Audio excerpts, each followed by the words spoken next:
बहुत सारे trader trading start कर रहे हैं और बहुत सारे ट्रेडिंग स्टार्ट कर चुके हैं और उनको पता ही नहीं है कि वो लोग कितनी बड़ी तकलीफ में फंसने वाला है। मैं भी उस टाइम फंसा था और अभी भी उसे झेल रहा हूँ। तो अगर आपका कोई फ्रेंड है या फिर आपका कोई पहचान में कोई है जो ट्रेडिंग करते हैं, उनको थोड़ा सा ये एडवाइस कर देना, ठीक है। मैं लगभग 2023 से स्टार्ट कर चुका था ट्रेडिंग। कुछ महीने ऑप्शन ट्रेडिंग किए, कुछ महीने इन इक्विटी डिलीवरी में काम किया, उसके बाद कुछ महीने स्विंग ट्रेडिंग किया। देन अभी मैं प्योर स्विंग ट्रेडिंग करता हूँ, ठीक है। जब मैं मेरा पीएनएल देखा ना, तब मुझे रियलाइज हुआ कि एक पैटर्न बार बार मेरे मतलब पीएनएल पे दिख रहा था।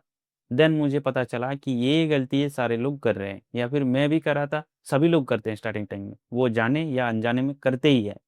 तो चलिए समझते हैं इस चीज़ों को। अक्टूबर 2025 से स्टार्ट करते हैं देखना पीएनएल, जिससे आप लोग भी वो पैटर्न देख पाएंगे। तो अभी आप लोग देख पाएंगे कि मैंने जब अक्टूबर 2025 में ट्रेड लिए थे, तब मेरा पीएनएल पे मेरा 5,961 रुपये का लॉस, अप्रोक्सीमेटली मान लीजिए 6,000 रुपये, ठीक है। तो 6,000 का लॉस हुआ अक्टूबर महीने में 2025 में। तो देन नेक्स्ट वाला देखते हैं। देन मेरे पास अप्रैल महीने का पीएनएल है। तो यहाँ पे आपको देखने को मिलेगा 723 रुपये का लॉस हुआ, ठीक है। देन नेक्स्ट महीने का देखते हैं। तो इधर हमें देखने को मिलता है मई 2026 का ट्रेड। तो इसमें हमारा 4,700 रुपये का लॉस, मतलब आप समझो 4,700 रुपये का लॉस हुआ, ठीक है।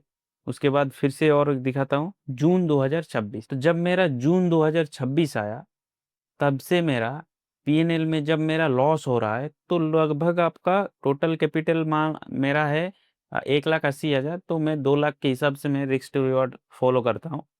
तो वहाँ पे मेरा 314 रुपये, 2 लाख का मैं जब ट्रेड ले रहा हूँ, तब मेरा 314 रुपये का लॉस हो रहा है।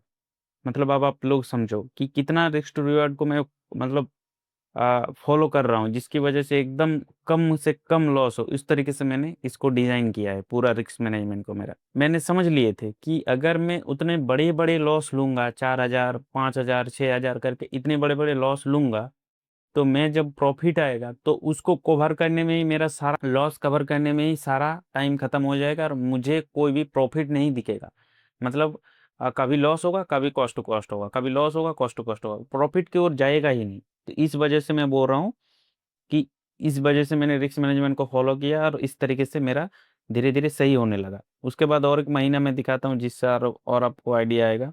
तो अगस्त महीना, अभी जो महीना चल रहा है, अगस्त महीने में भी यहाँ पे 5 रुपये के आसपास नेट पीएनएल दिख रहा है। मतलब मैंने ट्रेड लिए हैं बट नेट पीएनएल 5 रुपये दिखा रहा है।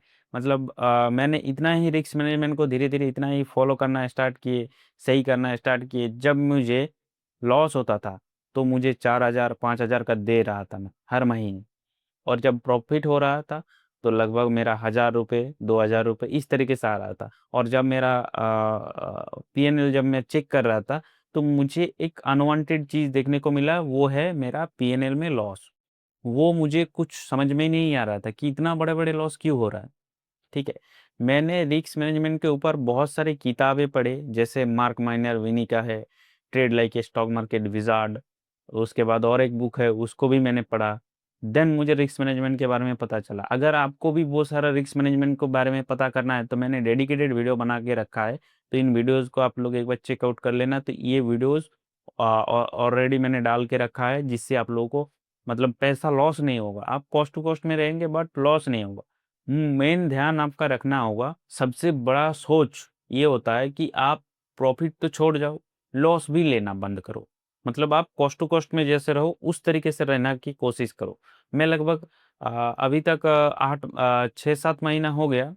मैंने 1,80,000 से स्टार्ट किए थे, तो अभी भी मेरा पीएनएल 1,80,000 ही है। ये कैसे हुआ? मैंने रिस्क मैनेजमेंट को सही से फॉलो किया, इस वजह से मेरा हो सकता है प्रॉफिट नहीं आए कुछ महीने से। यहाँ पे ट्रेडिंग में आप लोगों को पता है कि किस तरीके से मार्केट चल रहा है, इस वजह से नहीं आ रहा था।